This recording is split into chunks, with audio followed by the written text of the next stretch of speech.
Ya, Assalamualaikum warahmatullahi wabarakatuh. Pertama-tama yang terhormat untuk Abi Arif dan Wida selaku pengasuh Pondok Pesantren Seperka Melalui Bandida, dan yang terhormat pula untuk Mr. Ali sebagai guru pengampu SKI dan guru-guru yang lain dan jajaran para pengurus dari Laru Bandida. Oke, perkenalkan, nama saya Ainur Risma, saya dari kelas 12 MA Laru Bandida. Pada pagi hari ini saya akan melaksanakan ujian presentasi yang akan menjelaskan dari pelajaran SKI, yaitu tentang Wali Songo. Jadi yang pertama itu adalah pengertian dari Wali Songo. Wali Songo itu adalah Wali Songo itu diambil dari bahasa Jawa yang artinya adalah 9 orang wali. Nah, pengertian dari Wali Songo sendiri terbagi menjadi dua. Yang pertama itu ada pengertian denotatif. Denotatif itu adalah guru besar yang beliau itu berdakwah menyebarkan Islam di berbagai daerah. Kemudian yang pengertian yang kedua itu dari pengertian konotatifnya, itu adalah orang yang seseorang yang dapat mengendalikan babahan hawa songo, yang kemudian dari itu tersebut itu mendapatkan predikat kewalian. Kemudian juga bisa dibilang dengan mubalik dan mendapatkan tugas dakwah di berbagai daerah. Nah, kemudian di cabang kedua itu ada nama-nama dari Wali Songo. Yang pertama itu adalah Muhammad Malik Ibrahim, yang biasanya disebut juga dengan Sunan Gresik, yang beliau itu menyebarkan Islam di daerah Gresik. Kemudian Sunan yang kedua itu adalah Raden Rahmat, atau biasanya disebut juga Sunan Ampel, yang beliau itu menyebarkan Islam di daerah Ampel atau Surabaya. Kemudian yang ketiga itu ada Raden Paku, dan nama lainnya juga adalah Sunan Giri, yang menyebarkan Islam di daerah Gresik. Kemudian yang keempat itu ada Muhammad Magdum Ibrahim, yang biasanya juga disebut dengan Sunan Bonang. Nah, beliau itu menyebarkan Islam di daerah Tuban. Untuk yang kelima itu ada Raden Qasim Syarifuddin, itu biasanya disebut dengan Sunan Derajat, yang menyebarkan Islam di daerah Gresik, di daerah pesisir Gresik. Kemudian yang selanjutnya ada Syarif Hidayatullah. Syarif Hidayatullah ini biasanya disebut dengan Sunan Gunung Jati. Nah, beliau itu menyebarkan Islam di daerah Cirebon. Nah, kemudian yang selanjutnya ada Raden Ja'far Shodiq, itu biasanya disebut dengan Sunan Kudus, yang beliau itu menyebarkan Islam di kota Kudus. Kemudian yang ke-8 itu ada Raden Mas Syahid, itu biasanya disebut juga dengan Sunan Kalijaga, yang beliau itu menyebarkan Islam di daerah Demak. Nah, untuk yang terakhir itu ada Raden Said, atau biasanya juga disebut dengan Sunan Muria, yang beliau itu menyebarkan Islam di daerah Jepara. Kemudian di cabang yang ketiga itu ada tentang peran dakwah dari Wali Songo tersebut. Nah, yang pertama itu dari Sunan Gresik. Nah, Sunan Gresik sendiri itu beliau itu adalah orang yang berasal dari Afrika Utara. Nah, kemudian peran dakwah yang beliau gunakan itu dengan cara pembangunan pesantren.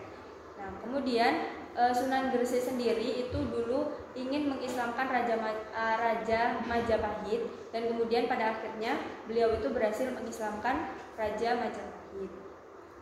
Nah, kemudian yang kedua itu adalah Sunan Ampel.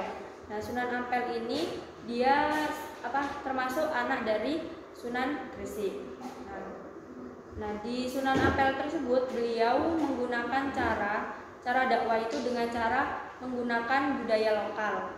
Jadi menggunakan budaya lokal daerah tersebut, seperti pujian, sholawatan, dan lain-lain. Nah, kemudian yang di Sunan yang ketiga itu ada Sunan Giri. Jadi Sunan Giri itu berdakwah menggunakan jalur budaya.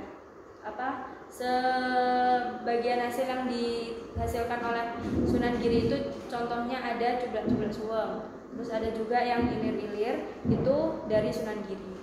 Kemudian yang selanjutnya ada Sunan Bonang. Sunan Bonang ini adalah anak sulung dari Sunan Ampel.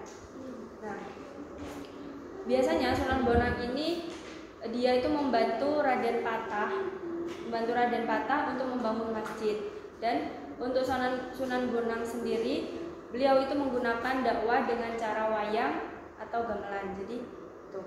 Kemudian yang selanjutnya itu ada Sunan Derajat.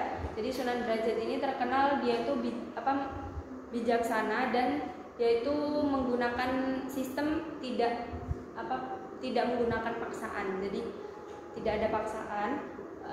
Contohnya itu kalau Sunan Derajat itu beliau itu menggunakan seperti pengajian dan sebagainya. Nah, kemudian itu ada Sunan Gunung Jati. Nah, untuk Sunan Gunung Jati itu menggunakan pendekatan kultural. Jadi dia itu menggunakan seluk-beluk dari budaya lokal tersebut. Tuh. Nah, kemudian Sunan Gunung Jati itu saking berjasanya di tempat itu, maka pemerintah itu membangunkan yang sampai sekarang itu adalah UIN Jakarta atau UIN Syarif Hidayatullah. Kemudian yang selanjutnya ada Sunan Kudus. Nah, untuk Sunan Kudus ini dia adalah wali, ya. Dan Sunan Kudus ini beliau membangun masjid yang namanya itu Masjid Al-Aqsa. Nah, jadi Sunan Kudus ini menggunakan metode dakwah yaitu menggunakan sastra dan budaya. Nah, beliau itu juga membangun di kota Kudus itu ada Menara Kudus, itu bekas dari Sunan Kudus.